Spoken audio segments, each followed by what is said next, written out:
Whoa. You alright? Define alright. Alive, for a start. Yeah, life's good. Yeah.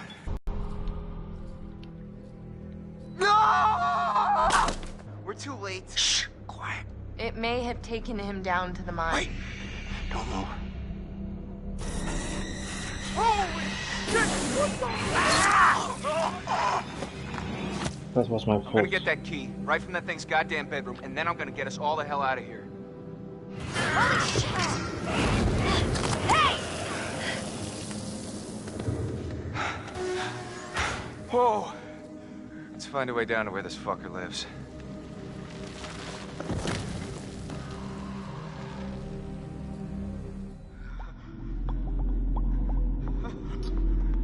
The fuck?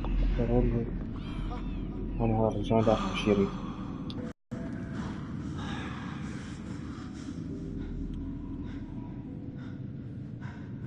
I wonder how much these sessions are of any help to you now.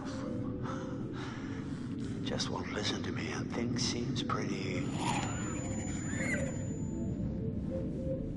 fucked up.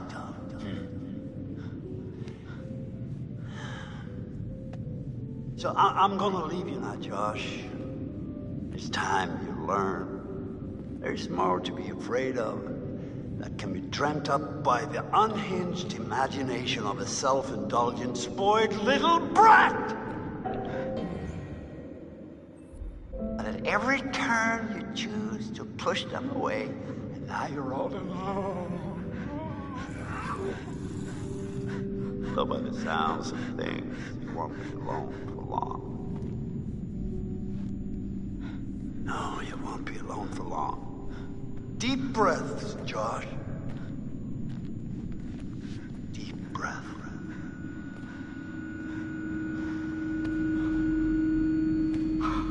Fuck you, Josh. No. That's because of you.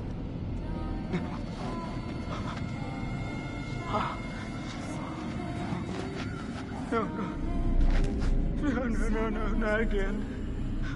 Not again. Get away! Get away! Get away from me! No, you're dead! Sorry. You're dead! Shut up! No! You're dead! It's not ready. You manipulate. No. You are a coward. There, gun. Yeah, the one that's there. Okay. Okay. I trust you. I trust you. I trust you. Okay, Josh. No.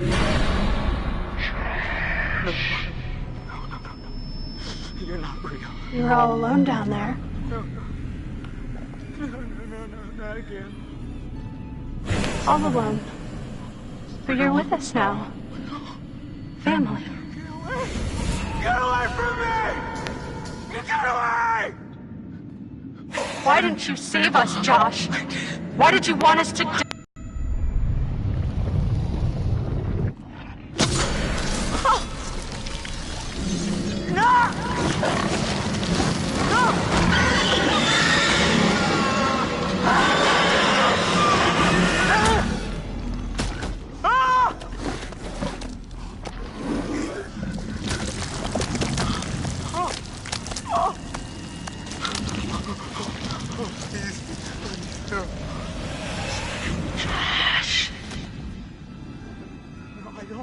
I don't take orders from you.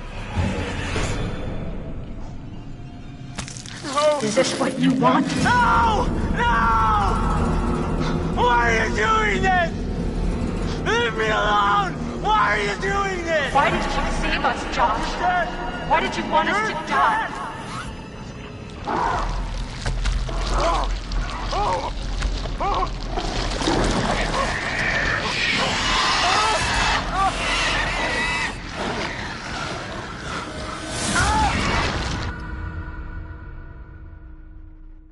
I was not prepared for how ugly that thing would be up close.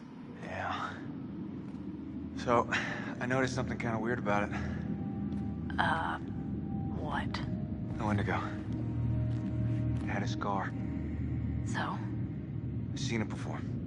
What are you talking about? I saw these old pictures of some guys with that scar, and he was transforming into a Wendigo. You're kidding. It was one of the miners who'd been trapped back in the 50s in the cave-in, which means that thing is 80 years old. At least. Oh my god, 8 years Spunky for old. an old-timer. They cleaned the place out. Killed a lot of people. They? You mean there are more of them? Oh yeah, How many? too many. I think we're close. To the lair. How can you tell? I don't know, I just feel really terrible all of a sudden. Ditto. Fine. I'm going in. I really don't want to go in there. There's no other. Whoa. Come on, it's okay. You sure? I'm not dead yet. Famous last words. Oh, It's freezing. I can't feel my fingers.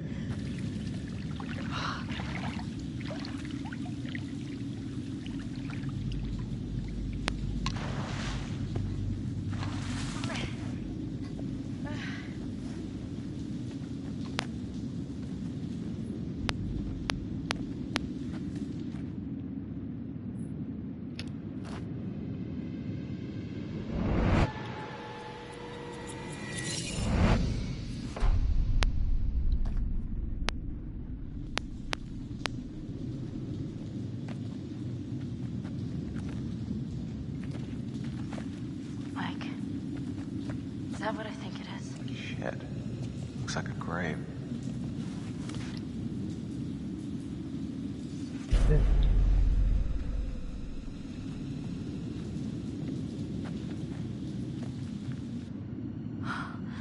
Oh, God.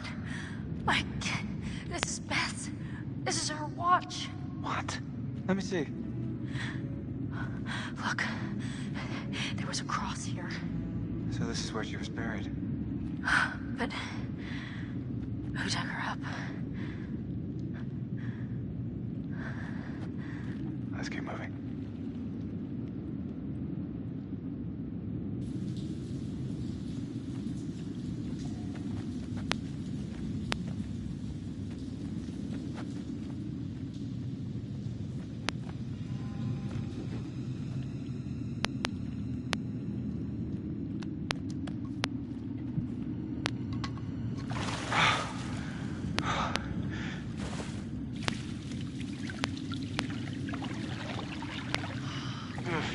Wait a minute, I thought you reached the deepest part. Well, I didn't say that. I said it was okay.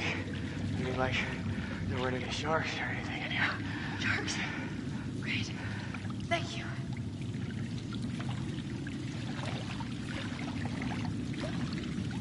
Oh, it's getting deeper. Yeah. Okay. Oh, hey, it's sloping up again. We're gonna make it. God, don't jinx it. All right. Oh. Come on. We made it.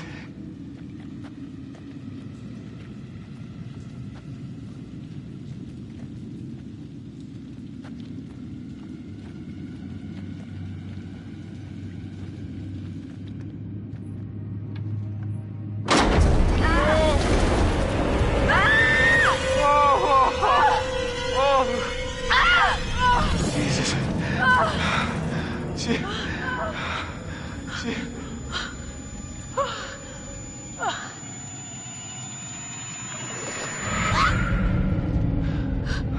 You see that? Yeah. Bodies. Yeah. Yeah, a lot of them. Oh my God. No! I'm gonna be sick. Wait. Hold on. I think I saw something.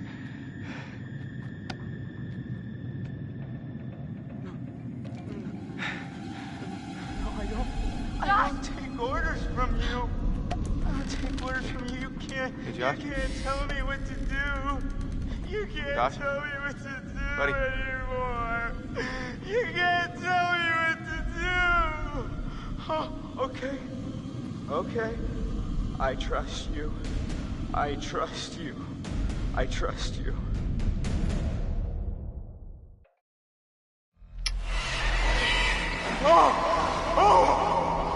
What's the matter? He's tripping or something. Josh! Mike. Josh!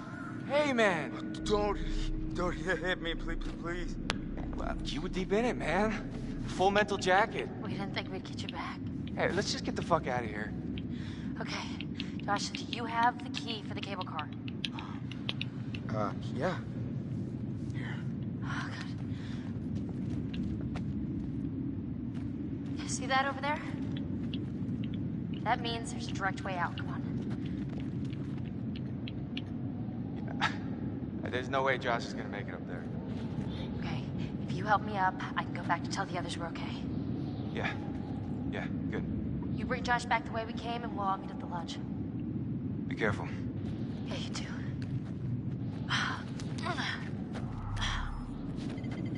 Alright, let's go, you fucked up son of a bitch.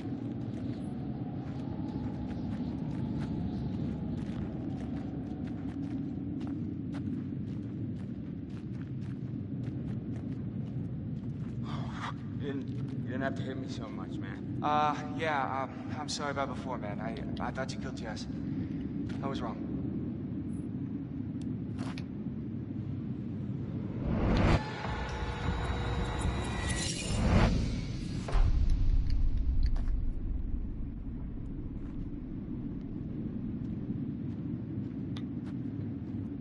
بصراحة ما أعرف إذا كان شابتر موجود لحد الآن، بس أنا أحب أخلص اللعبة. هو صار عندي كلش فضول قوي، شيء مرتبط بشيء، شيء مرتبط بشيء، يعني ما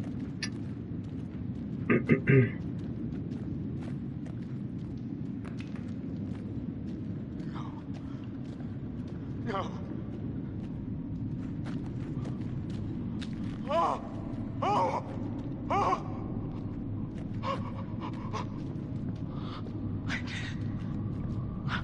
I didn't want you to die.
She's still here. What the fuck with this game?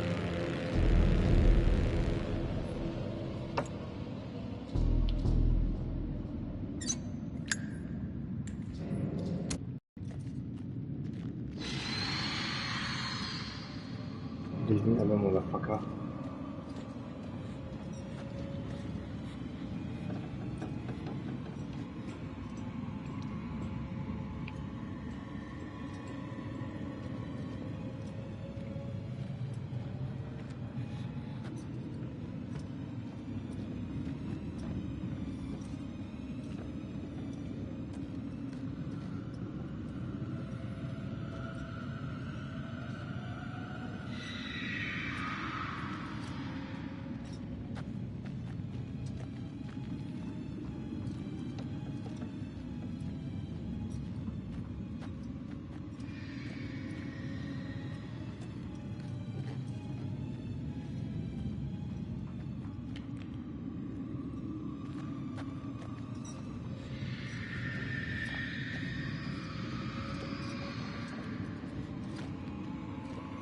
That jeans is nice.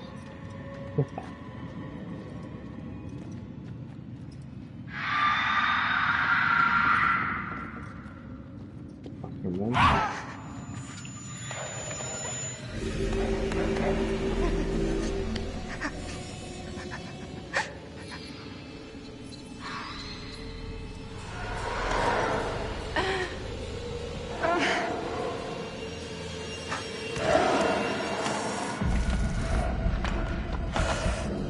Don't have to move.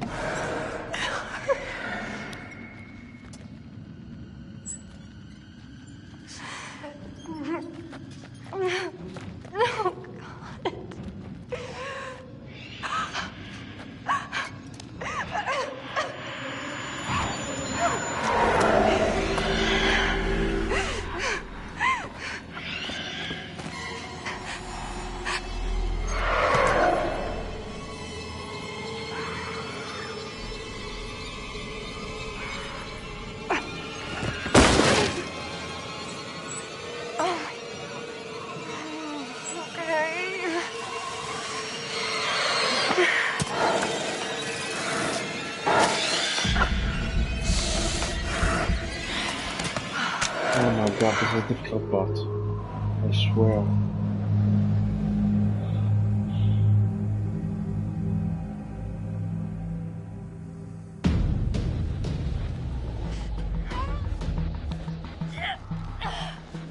Damn.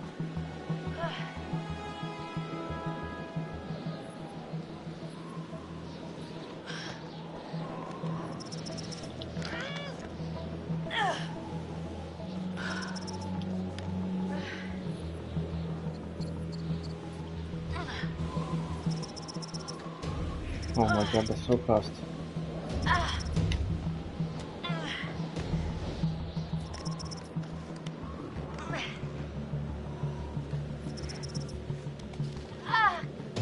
Come on. Good so.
The fuck was this down, up, down, up?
Sam.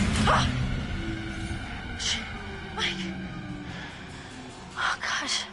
You look terrible. Gonna look worse if we stay out here. Come on.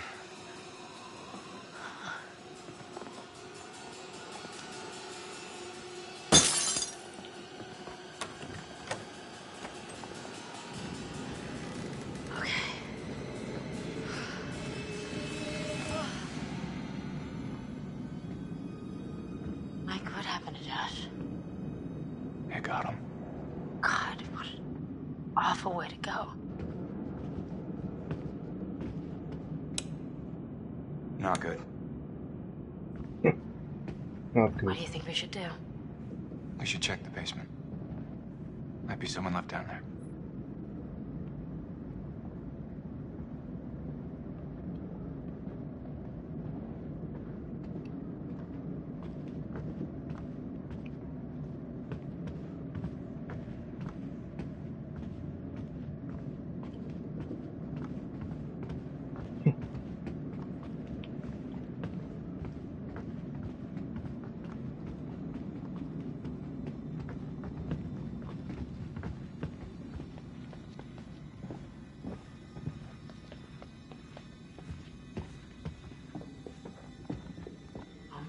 How do you rate our chances of survival? I'm trying not to think about it. Go, go, go! Oh my God! Oh, shit!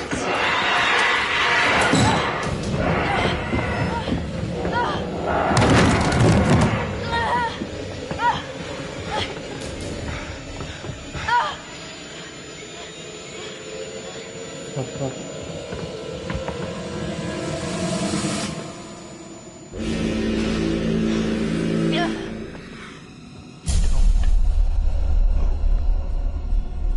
Don't fucking move a muscle.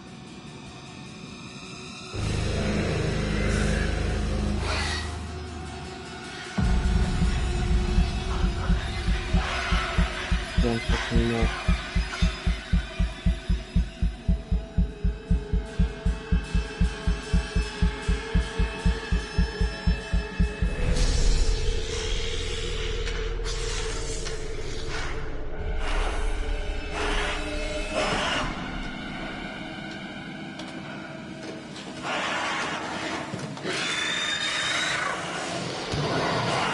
Don't kill each other.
Hey!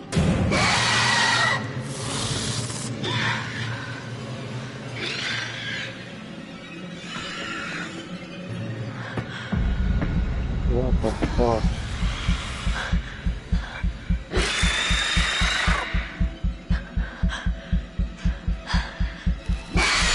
No! No, I could have. No.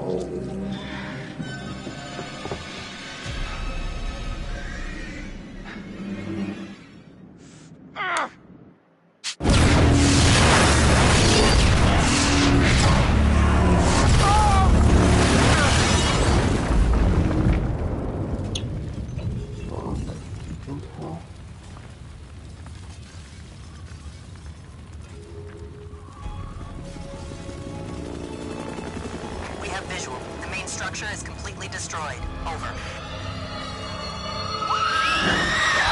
I'm seeing something. It looks like there are survivors. Let's pick them up. No, take them here.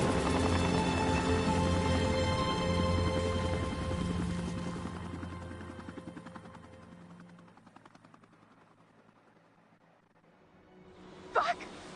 No!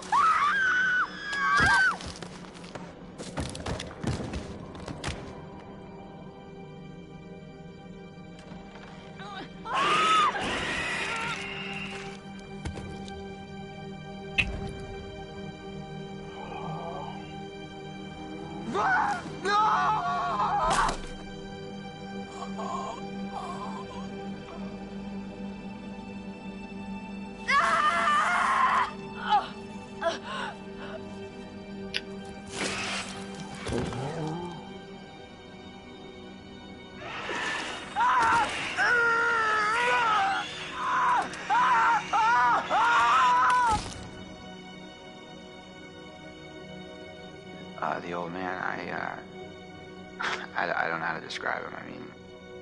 You said you thought he was stalking you at first. Did anyone else in your group think that? Well, yeah, Is it possible they could have killed him? What? No. No, you don't understand. Don't you understand? And if he attacked you? He saved my life. And I watched him die. He held it right up to my face. Right here, right in front of my nose, and he could have shot me. He almost shot me, the prick. I mean, you go out with a guy for however long and you think you know him, but man, this one really takes the cake. How did you end up in the mines? I was carried and taken and... What did you see? I don't know. I don't know. He's out of his fucking mind. He wanted to hurt us. Okay? And I thought he was the one who attacked Jess. About Matt, have you found him? No, not yet. Yeah, well, don't look too hard.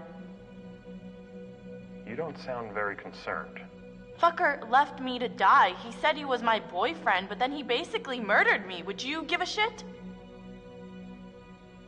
Mike. What do you remember? He came for me. He did. Came for you? Where is he? Did he make it? Josh helped us, and then... Fuck, man. That thing, okay, the Wendigo, it came out of the darkness and it just... I don't know. I heard screaming. I got...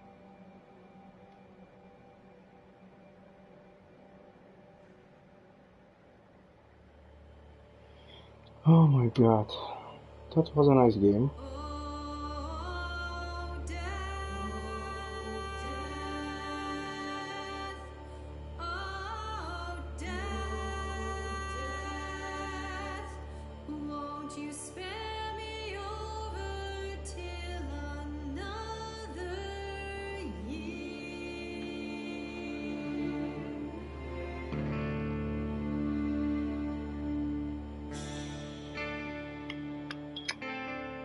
But I get emotional. I killed Sam.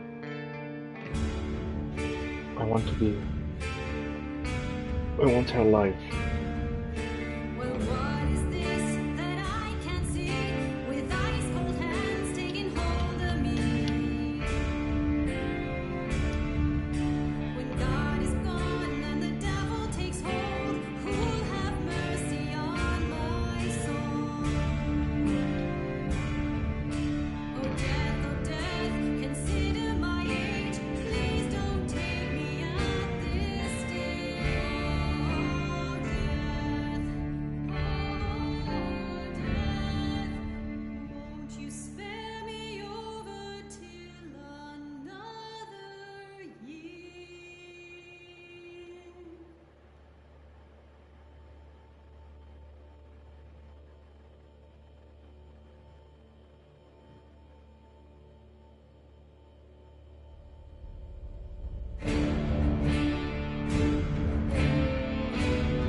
So you gonna play right now?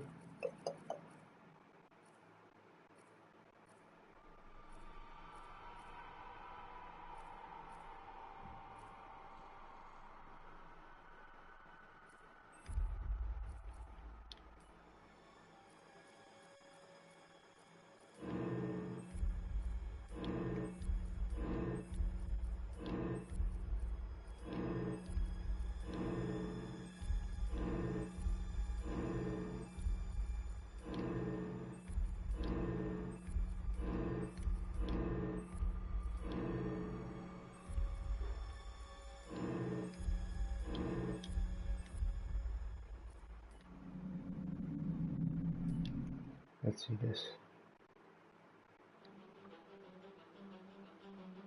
I am Hayden Panettiere, and we are here at the studio recording Until Dawn. My name is Rami Malek, and I play Josh. My name is Megan Martin. My name is Brett Dalton. My name is Antonella Lentini, and I played Hannah and Beth. My name is Jordan Fisher, and I play the character Matthew, Matt for short. I'm Nicole Bloom, and I play Emily in the game. My name is Noah Fleiss. I am Galadriel Steinman, and I play Ashley. So Until Dawn is a story of 8 teenagers who revisit this cabin in the woods about a year later after a really traumatic experience where I've lost 2 of my sisters, so coming to kind of get some closure in that respect. One of the things that Larry does really well is make these multi-layered characters, and I think for just the story in general, it follows the quintessential horror film plot lines, but the characters are so unique in themselves, and I think that's very cool. Oh, yeah, this was the right thing to do. What? You know, getting everyone together on the anniversary. I mean, Josh seemed really pumped about us all doing something, didn't he? Yeah, no, he definitely did.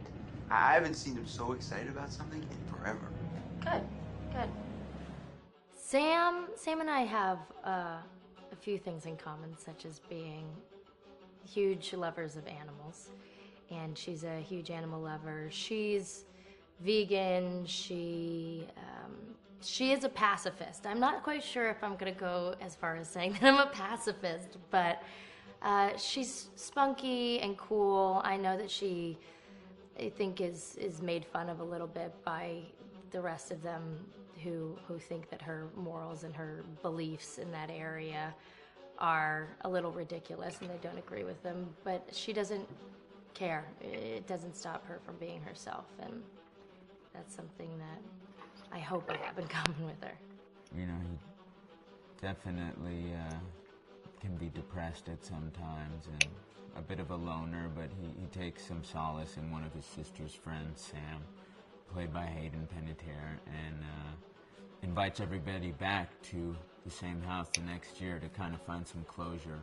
Jessica she has a whole lot of personality. She is definitely the sort of mean girl character that, you know, at school she knows she's pretty, she knows that boys like her, and she's going to use it to her advantage.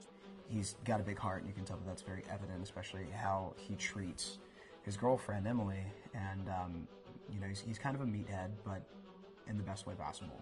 She really knows what she wants, and she manages to get that from whomever it is, whether it be Matt or Mike. You know, she's really driven, and I can definitely relate to that. My character is Chris, and he is what society might consider the nerd of the group, and he kind of embraces it. Ashley she's a little more serious than some of the other girls. She's definitely very intelligent and thoughtful. She kind of looks at the whole big picture of things. She's not quite as geeky as Chris, but they connect in a lot of ways. Mike is like big guy on campus. He's the class president who has some charm and has a brain, and I don't know, people seem to like Mike. He gets away with a lot, though. He can be kind of jerky. The fact that he really just kind of wants everyone to be happy, and he's a people pleaser, and I can definitely attest to being, you know, that guy. I'm always the friend that wants everybody to be happy and wants everybody to be taken care of, and that's definitely Matt. But also, like, this character is just so fun. I rarely get to play the bitch, and so it was really fun to do that. The spirit of things, seriously, what's wrong with you? I'm just trying to lighten the mood, Em. Don't be like that. Like what? The way you're being. You always get like this. I just think this is just the coolest thing to be a part of, and I just think it's going to take the world by storm. I really do. I think this genre is the wave of the future, and I think that once people see the potential behind it, of getting to interact with the drama that you're witnessing unfold in such a realistic way, that this is how entertainment's going to be from now on. Okay.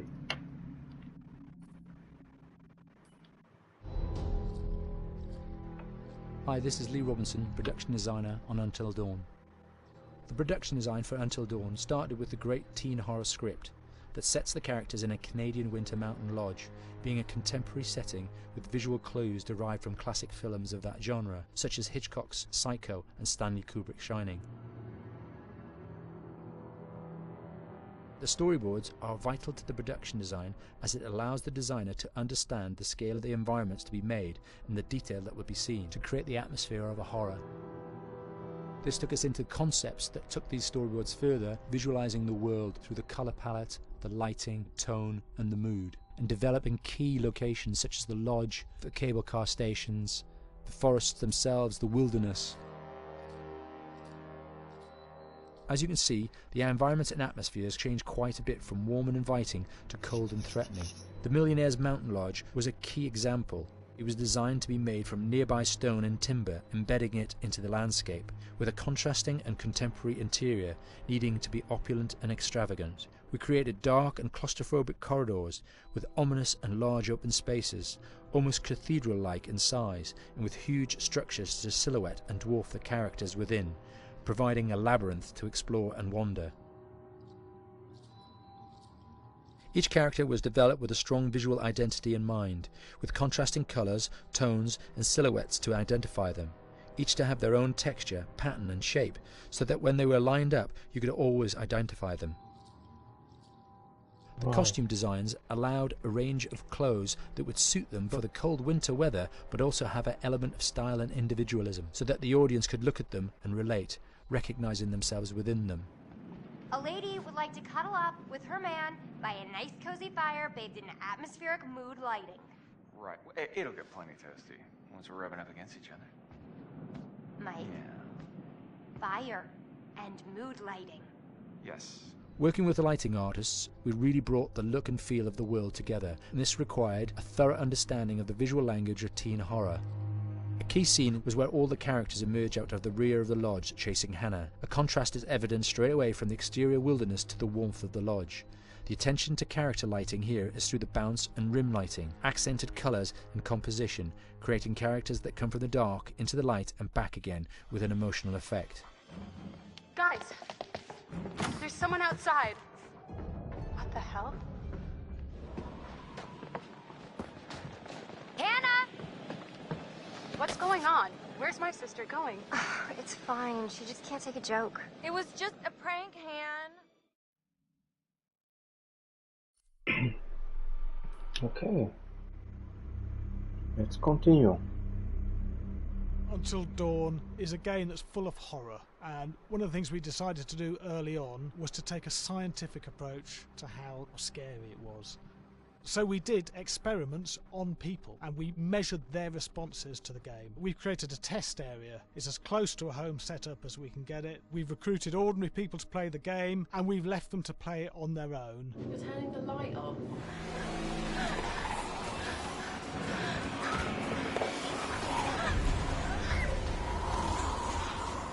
The only difference is it's rigged with cameras and microphones that relay the data through to the next room where people are watching them play.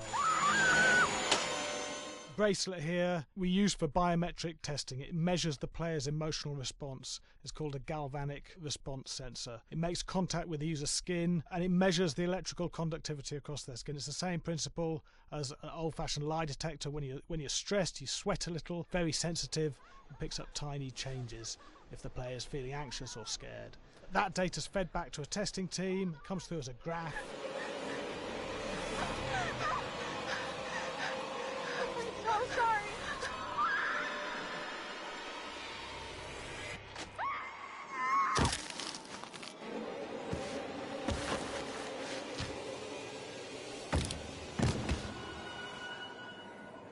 No point testing one or two people, you have to test a lot of people. Watch your step. When we have a scare that's consistently has a measurable emotional response, then we knew it was good. If it didn't have that, it goes back to the team for improvement. The data doesn't tell us what's wrong with the scare, it only tells us if it's working or not. Wait, okay, so you hear that too, right? Josh. Here we have a chapter relatively early in the game. Weirdly regular. Nothing regular about it. We have to create tension and anxiety in the player so they are ready to receive the scare.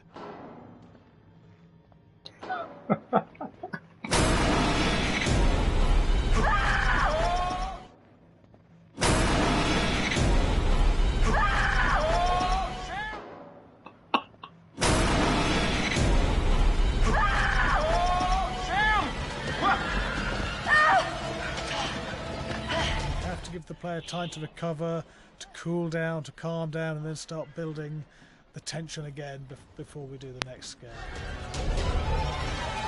Hey. What? Hey. What the hell? Ooh, you just got mugged.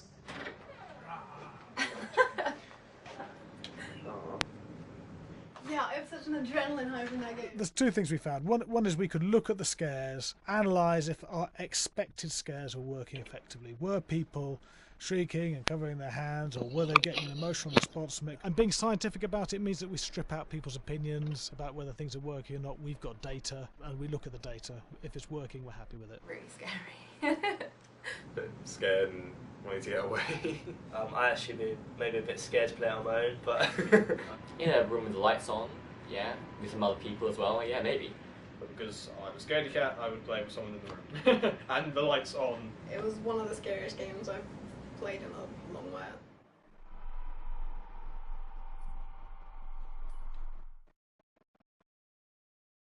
Hi, Larry. Hey, Graham. Hi, my name is Graham Resnick. I'm a filmmaker, writer, director, sound designer, and I started working with Larry Fessenden about 10, 15 years ago through my friend Ty West, who I grew up with, and have done a lot of sound design with on his films. And he was producing Ty's films at the time, and Ty introduced me to Larry. Larry produced my first feature, and we've written together on several projects. My name is Larry Fessenden. I'm a filmmaker. I run Glass Eye Pix, which is an independent production company out of New York. We make indie movies, a lot of scary movies as well. And I got a call to audition to write this video game. And I called my pal Graham Resnick because Graham is a gamer. And while I thought I could offer something to the idea of writing this multi-branching story, I knew that I would want Graham's expertise as a lover of gameplay, since I guess games were started. So and just as a lover. And as a lover, yes.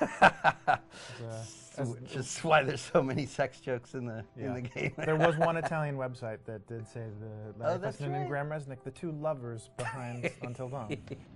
Come here. Maybe I know how to handle you too. I am definitely ready to be handled. So I wanted Graham by my side. Yeah, and we got the gig, and it's been an amazing ride. Oh, hell yeah. Oh my god, she's taking her shirt off. What? Oh my god. Matt, what are you doing here? Hannah. I'm sorry, Hannah. This all got Don't out of lie, hand, but... So in the game, the basic setup is that a year prior to the game's start, all these kids had gone up to a ski lodge that was owned by the parents of one of the kids, or a couple of the kids, and some of the teenagers played a prank on some of the other teenagers, and a terrible tragedy occurred when a few of them, two sisters, ran out into a blizzard, and we're never seen from again.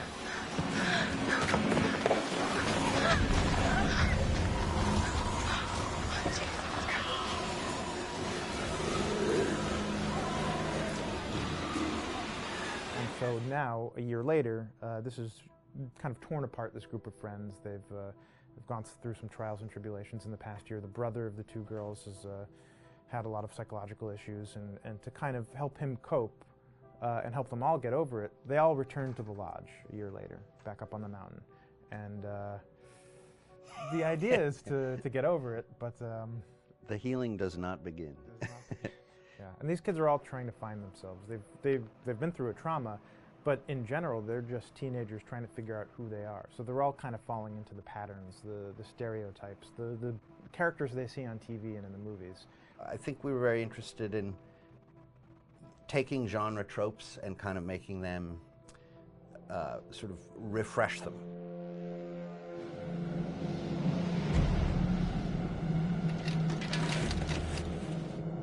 Hey, did you see that? Dad said it'd just be us this weekend. We're familiar with how slasher movies work. Most people have seen some horror movies, and we have established notions and preconceptions about the roles of the players in horror movies and how they talk and how they get killed and how they have sex. And to bring you into the game that way and then subvert a lot of those expectations was kind of our goal. They're haunted by some incident that happened in their past, which I think you pretty much figure out that that's going to have a role in their interaction. Yeah, so I think what was fun was we take some sort of stock characters and we try to give them some shape, but at least at the beginning they're recognizable in the way of groups of friends. There's the jock and the bitchy girl and the rivalries between everyone. And oh my gosh, and really fun characters too. Like we just had so much fun living in the minds of these characters through writing the script. What do you think? Jesus! It was fun. I think we were looking to get that kind of banter that you Yeah. see both in movies, but also that you absolutely have with friends, and sort of those inside jokes. And of course, as writers and as friends ourselves, we sort of developed little tracks, and we try to give the characters that kind of vibe.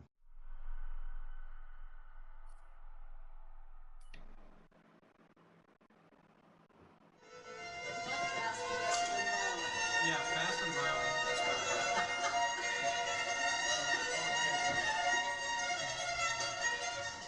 All right, from the top.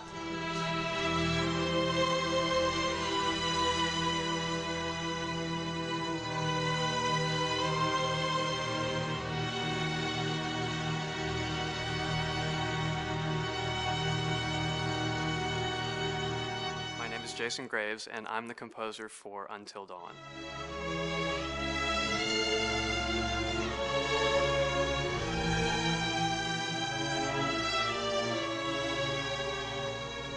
I've been involved with Until Dawn for about a year now.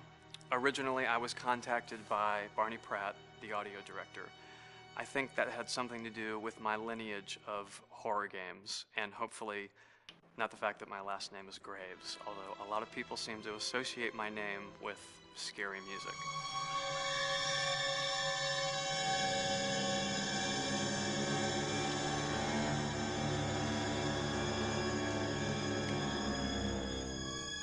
One of the things that was really exciting about working with Barney and the team at Supermassive is they really wanted something unique for the music. They wanted the music to stand out and be a character on its own in the game.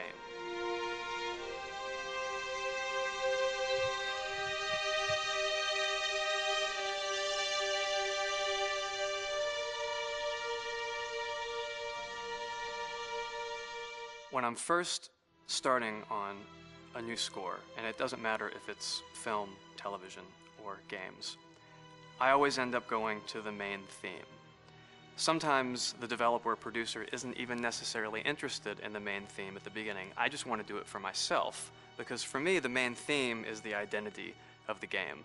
It establishes the mood, the atmosphere, and the character of the music, and how it's going to be playing in the background.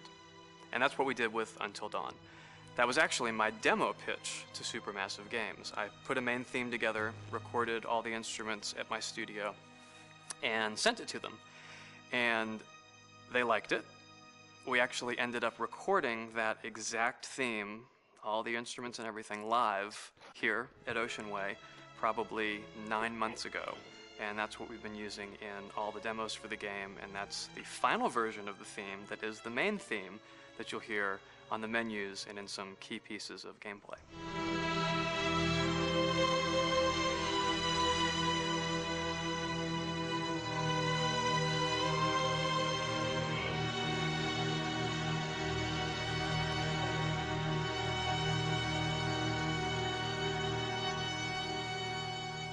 I seem to have made a name for myself in horror. And there's something about scary music, I think it's maybe the lack of rules. The biggest rule in scary music is there are no rules, so you can do anything you want, and actually, if you end up doing things that don't feel like they would work out together, they kind of clash, and it ends up being even more effective for scary music. So that's what really drew me to Until Dawn, was the textures, plus writing thematic material that is interwoven with the scary textures. I haven't really done anything like that before. Usually it was just all tension all the time, and that's fun and it's great. But I'm actually at heart a very melodic composer. That's the kind of music I love listening to, and that's the kind of music I love writing. That's the kind of music I got to work on in Until Dawn. Very nice. Same thing.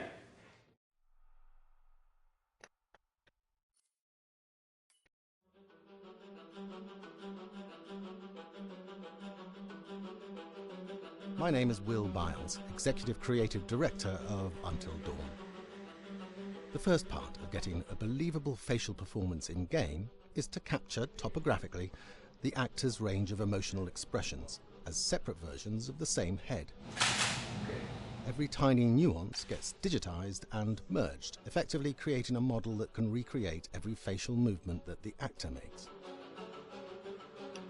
Once the topography has been recorded, the actor's performance itself can be captured by using a predetermined set of marker points, drawn precisely on the face, and a high-def helmet cam, wirelessly linked to capture devices. The camera is the small box where it looks like the microphone should be. Outro Sam. Mark. It records in high def the movement of the dots throughout the performance that will drive the expressions captured earlier. Unlike other systems, this form of capture is far less lossy because there are fewer interpretations between performance captured and performance rendered finally in-game. The audio is also recorded via two separate lavalier mics attached to the helmet. It takes a while for the actors to acclimatize to carrying around the recording devices and the helmet cams, but very soon the shoot becomes similar to any other effects shoot or a green screen shoot. The actors in these scenes are only recording facial animation, but use cursory body movements for pacing. Wait, and maybe we should all stick together and find everybody and make sure that we're all okay, so... 1-1, the year before the prank. Take 2, Mark. Other than the other actors, they have to use their imagination for everything and everywhere that they are supposed to be seeing and feeling. Idiot! So dumb! From a hot midday studio in Los Angeles to a freezing midnight mountain in British Columbia.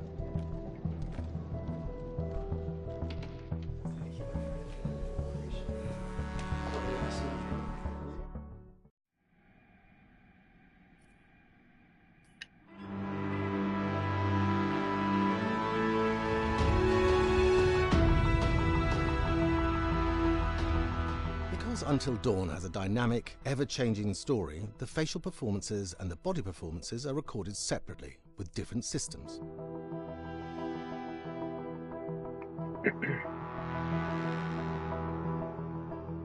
With the body capture, we use reflective bead suits and an infrared camera matrix system that drives the CG bone hierarchies in our character models. These performances cover everything from character locomotion, scene-specific performances and stunt work, most of which was recorded at studios in Pinewood and Shepperton, near London. Hannah! Hello? combining all the elements seamlessly in the final game becomes a formidable editing and logistical task. Every variation, both physical and emotional, must be combined in these multi-edits. Scaffolding props have to stand in for the sets, because the hundreds of infrared cameras have to be able to see all of the reflected beads on the actor.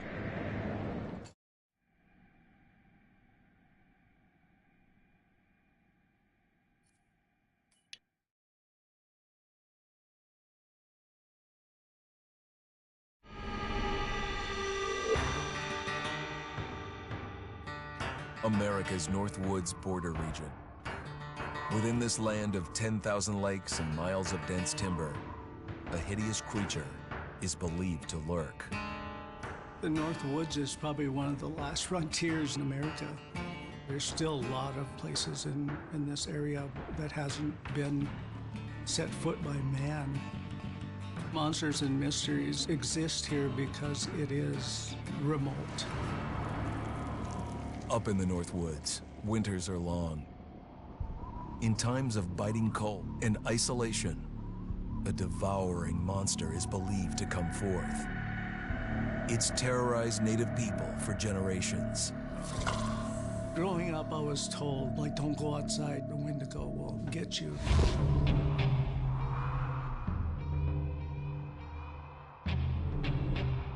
Among the traditions of the northern Algonquin tribes is the Wendigo, a monster that can seize hold of a person to carry out its hunger for human flesh. Many Native Americans fear even talking about this Wendigo, and even the mention of the name will let the Wendigo find out where you are, and it will open you up to be possessed by this Wendigo. The most famous case of a Wendigo possession took place in 1879. In the deep woods outside of Edmonton, Alberta. Swift Runner, a Cree Indian, was a trapper and a guide. He had left town the previous autumn with his wife, 6 children, and his mother. But when Swift Runner returned in spring, he was alone. Swift Runner came into a nearby village telling this heartbreaking tale. I had to watch them starve to death. Of his family being killed by starvation, and that he was the only survivor. My whole family gone. It wasn't hard to understand a family falling victim to a brutal winter. To even not. Yet something was suspicious about Swift Runner. He was a strapping man, and he came into town weighing over 200 pounds. It didn't look like somebody who had just weathered a terrible winter. He wasn't malnourished, didn't look like he was starving. He looked healthier than ever. After a few nights, it became clear that something was wrong. He started having night terrors, screaming in his sleep. I am the Wendigo! Villagers alerted the police. Swift Runner actually guided them back to his winter cabin. When they got there, that's when they saw the true horror.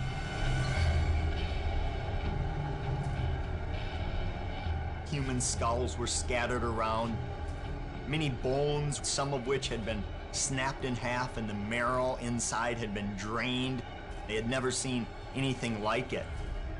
Swift Runner had killed his entire family, shooting them, hitting them with an axe, strangling, and then eating most of their bodies.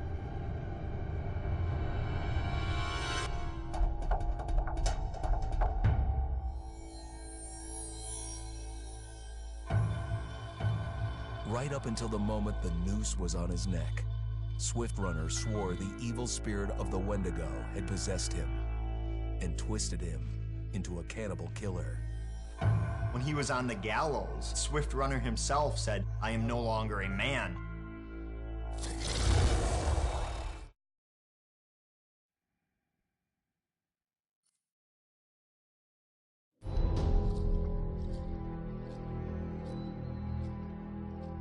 Just move over there. Go on, move. Let me say what I came to say. I'm here to tell you what you're up against being back on this mountain. You should never have returned. I don't know why you did after what happened last year.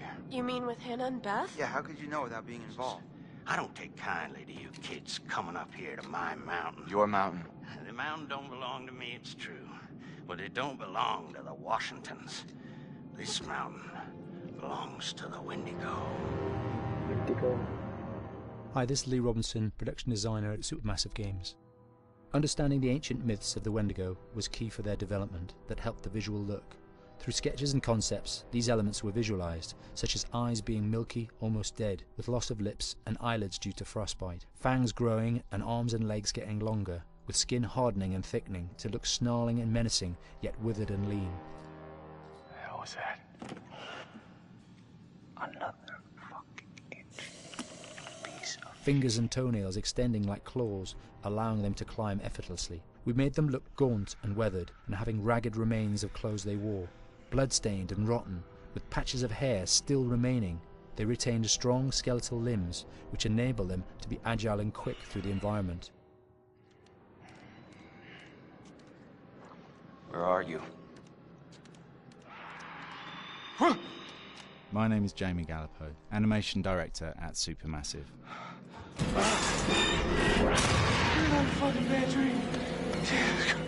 The overall direction on the creature was to be very strong, to be extremely fast. We wanted a spider-like movement to the creature. 1 minute scampering to leaping and then crawling, almost instantaneous. And finally, we wanted the creature to have this real, uncontrollable thirst for flesh.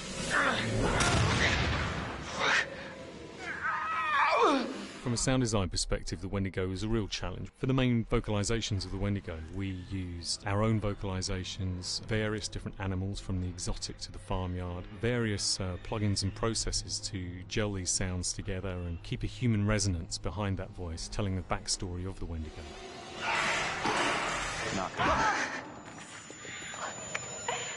During the chase sequences, the anger of the Wendigo is felt by encircling breaths, screams and screeches that essentially chase you as you're being chased by the Wendigo.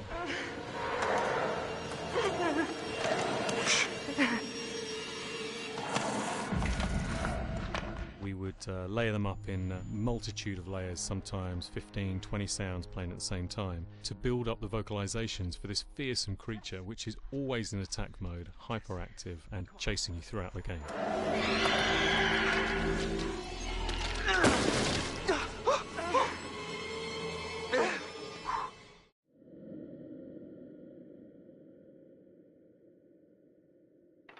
Okay.